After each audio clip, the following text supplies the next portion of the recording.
just casually strolling into frame, baby, to do another tour for you, huh? Today we're going to be doing a tour of the Rockefeller Center Christmas tree, but more importantly, the history of Rockefeller Center, because that is why the tree is so important. We'll talk about both. Anyways, guys, first of all, Cameron, how are you? Are you ready? All right, man, you better be ready because we're going to brave the elements today. The elements, specifically the fanny packs, the selfie sticks, the monks and the fake monks, and the guys trying to give you signed CDs. Before we start, guys, check out the Patreon. Tons of extras on there. Helps fund these things. That's how I fund these things. That's how it's going to grow, baby. Also, to like and subscribe. And, you know, if you don't have any of that, or you already subscribed, then just share with a friend, I guess. But I'm not going to ramble, baby. It's the holidays. Look at the lights behind me. Huh? How crazy is that? All right, let's get started. We got a lot to cover. Cameron, you ready to do this? Let's do it. I didn't understand a word you said, but let's do it anyway.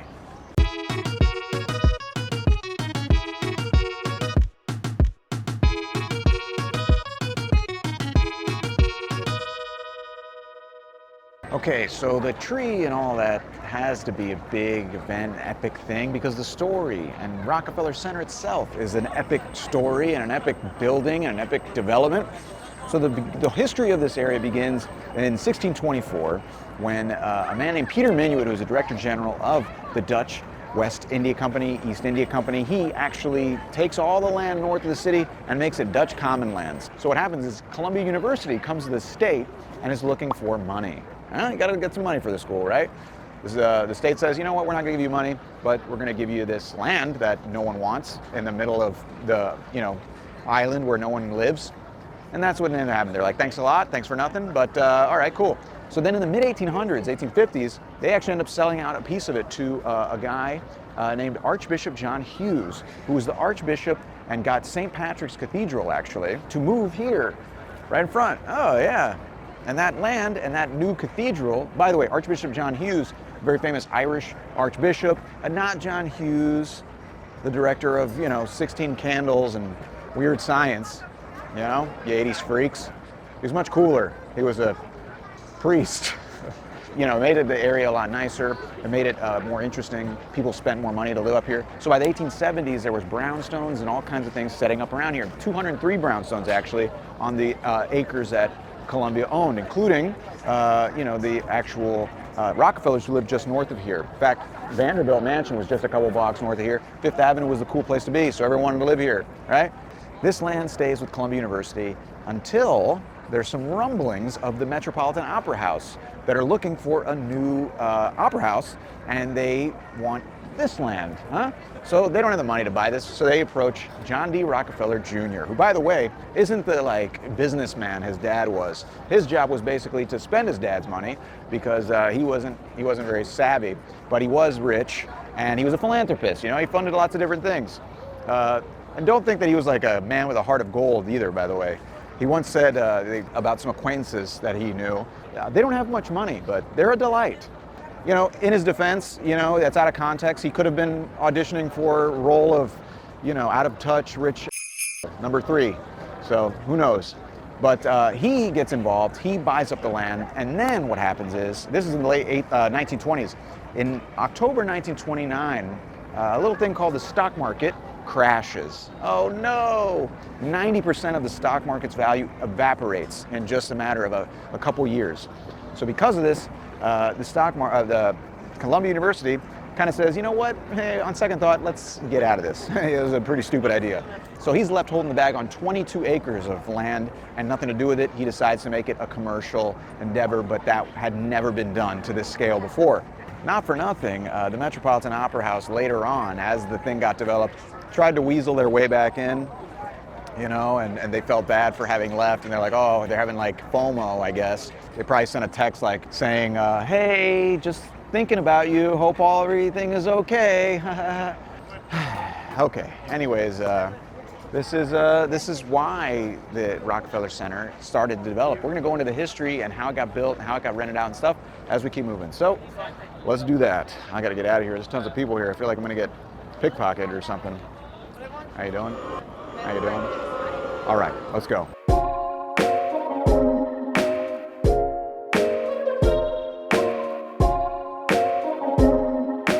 So Rockefeller Center was finished. 22 acres completely.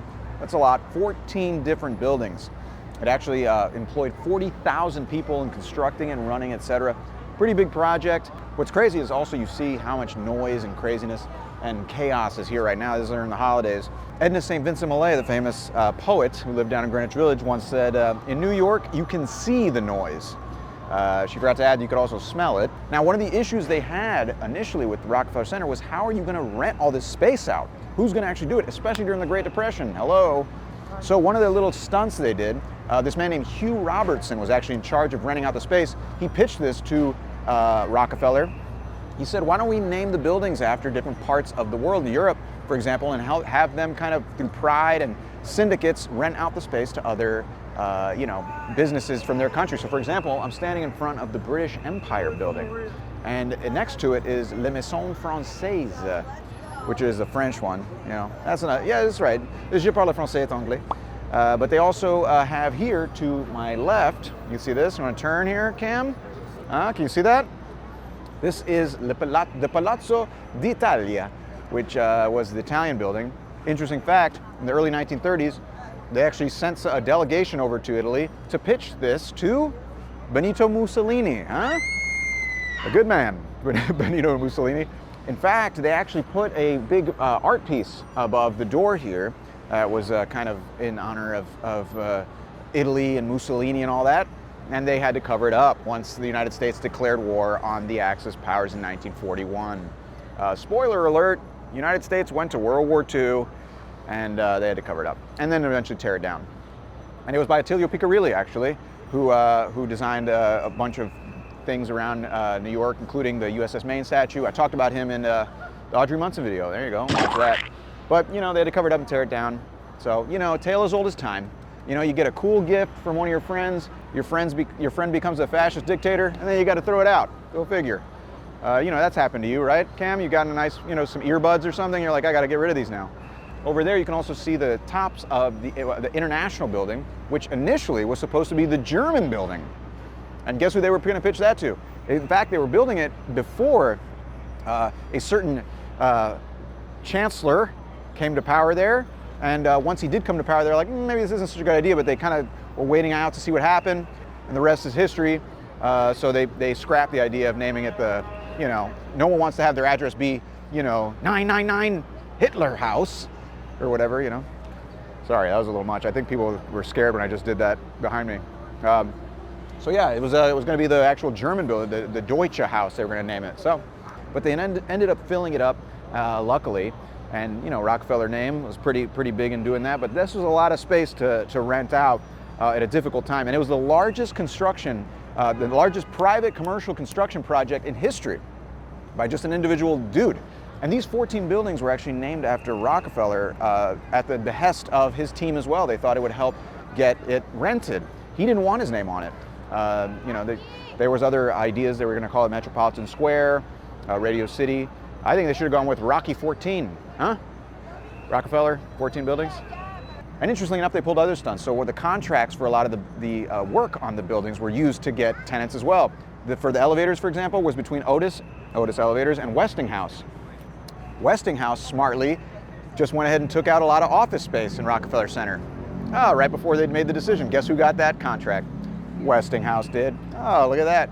And also another thing that they did was the man in charge, Hugh Robertson, made the decision to employ only white people in the building, like all the janitorial staff, the elevator operators, all that stuff, as a way to not alienate potential customers.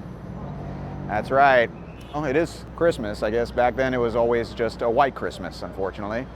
So yeah, you never really take into account there's actually renting out the space is a big issue as well. So what'd you think about that, Cameron? I wonder what that German house would look like. You would, you creep. All right.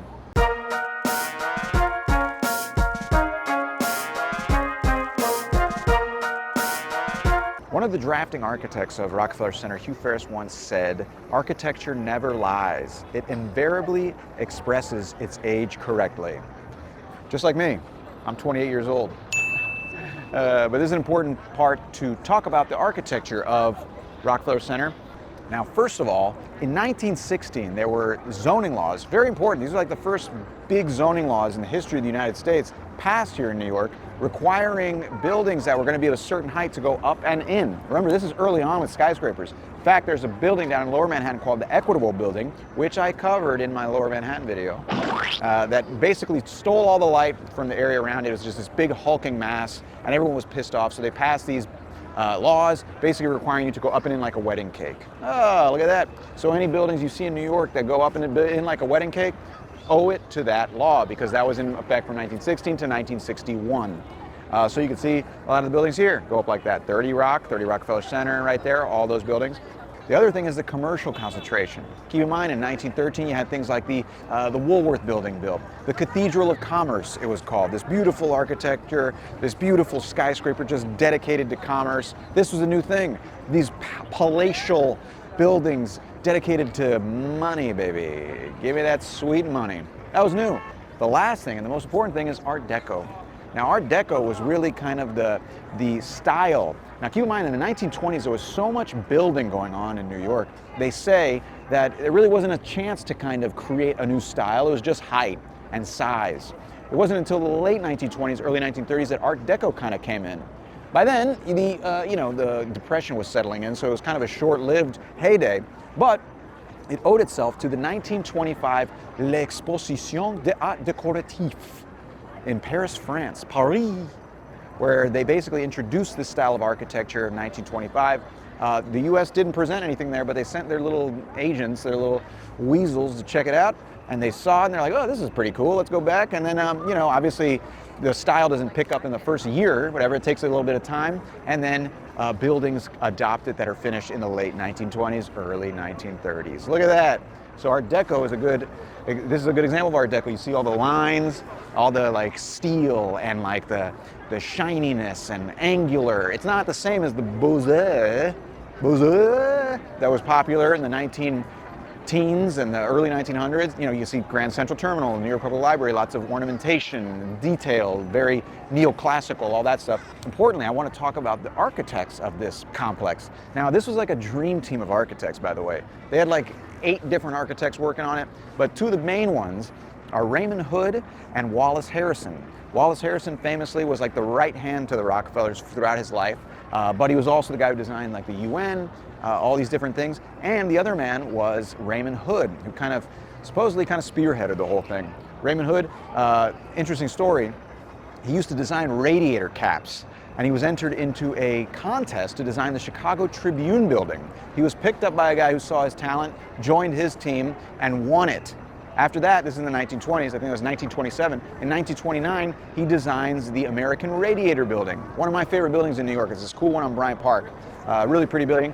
One of my favorites. There you go, get the Tom D stamp of approval, right? So he's the hot item at the time. So he's on this team as well. Harvey Corbett, another one. Lots of very famous architects. They actually worked in the Gray Bar building down next to Grand Central Terminal. So that's the construction end of it. Let's talk about the art, huh? That's right, this picture of Mariah Carey. No, actually, I wanted to talk to you about this. This is Atlas. This is by Lee Laurie. Atlas is carrying the sky on his shoulders, not the world. It's a new twist on an old classic, huh? But there's lots of different art here. It's mostly Art Deco art. So on the ice skating rink is another piece of art by Paul Manship. It's the Prometheus statue. Prometheus was a famous titan of mythology who stole fire from the gods and gave it to humanity. So he's credited with like technological advancement and stuff. And actually, Rockefeller considered himself kind of a Prometheus, so humbly, I'm sure.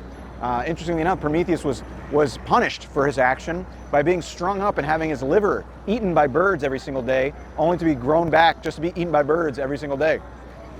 It's kind of a rough way to go, if you ask me. Interesting fact, Paul Manship was a sculptor who became a sculptor because he initially wanted to be an artist but couldn't be a painter because he was colorblind. So, unlike the hiring practices at the new Rockefeller Center, he did not see color, literally. By the way, the Rockefeller Center, home to lots of the studios that NBC has, like for example, famous 8H, that's where they filmed SNL, Saturday Night Live, all you kids.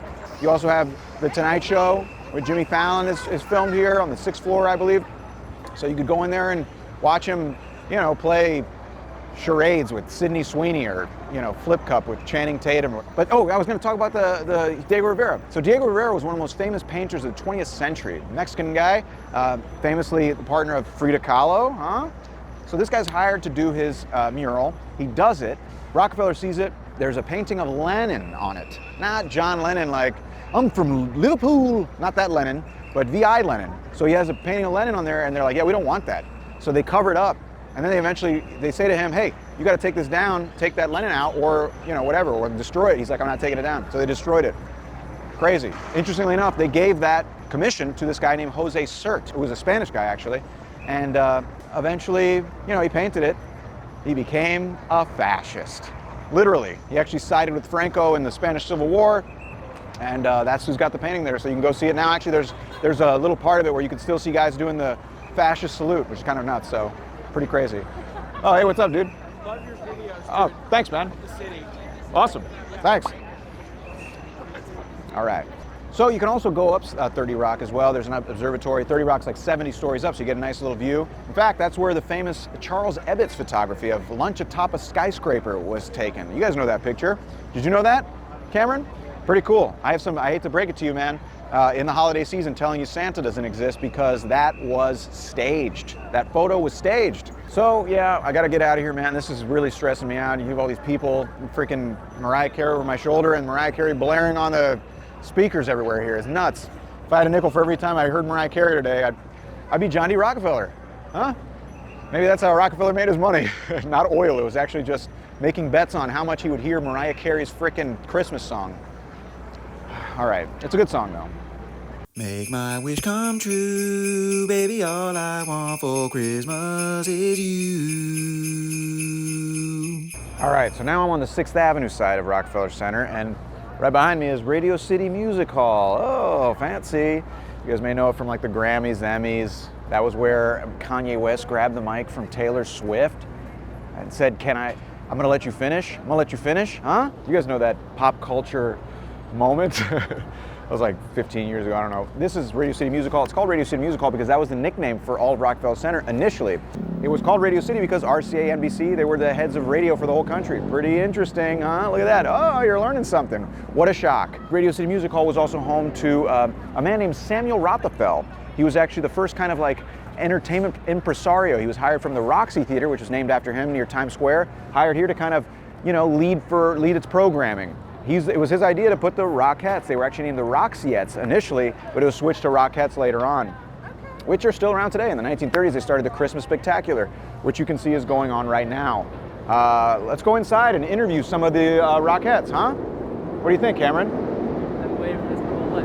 I know you have, you creep, but we're not going in there anyway because they're not going to let us. I don't have enough subscribers, I guess. I don't know. Rockefeller was actually famous for transforming the medium of radio from communication to entertainment. He was this like entertainment giant and kind of revolutionized radio for entertainment. I guess it's like, you know, them hiring Joe Rogan or something. It's like Joe Rogan without the human growth hormone. And also you guys know the Rockettes, famous for their kick line. You know, I think there's like 32 of them or 36, one of them, and they do the famous kick line. Actually, as part of their audition, they have to send in a video of them kicking a 6'6" man in the face. That's not true, actually. I just made that up. But that'd be kind of funny if they did. And Samuel Rockefeller really took entertainment seriously. He's the guy who said, don't give the people what they want, give them something better, which is what I'm doing here.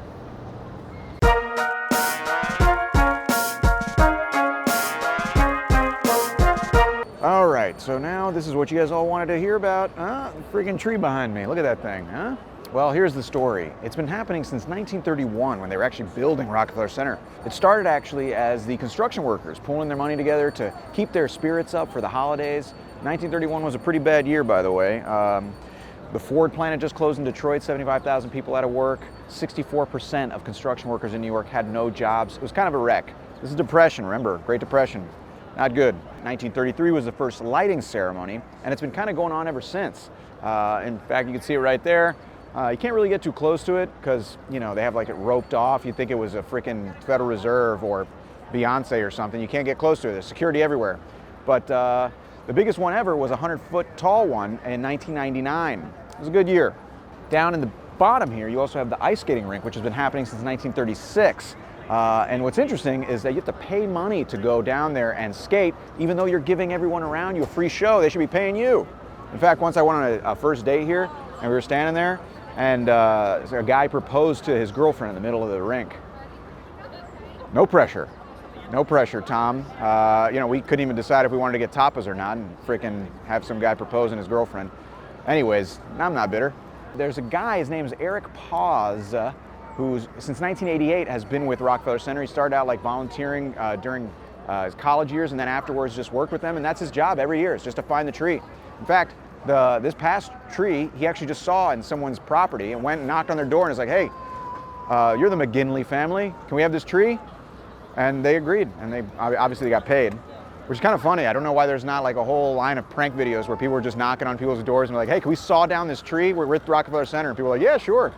But yeah, that's how they got it. He just drives around and looks for trees. And you may notice here you have a bunch of flags around it. Normally they're actually the flags of the countries of the UN, because since they did an event here in the 1940s, and to kind of commemorate the event for the UN and whatever, they put all the flags around the rink, and it just kind of became a tradition. Right now they just have these gold and silver flags, which, I don't know, I guess it's cool for selfies, I don't know, but very famous tree. They light it every year after Thanksgiving, huh? All right, let's keep moving, man. I mean, there's a lot of history to cover. Plus, I'm waiting for one of these monks to come up and try to give me the bracelets. They're all over the place. They're out in full force here. They're not real monks, everybody. They're just trying to get your money. A lot of scams going on here, man. A lot of tourists, so a lot of scams. Remember that. Don't ever take anything. No such thing as a free lunch. All right.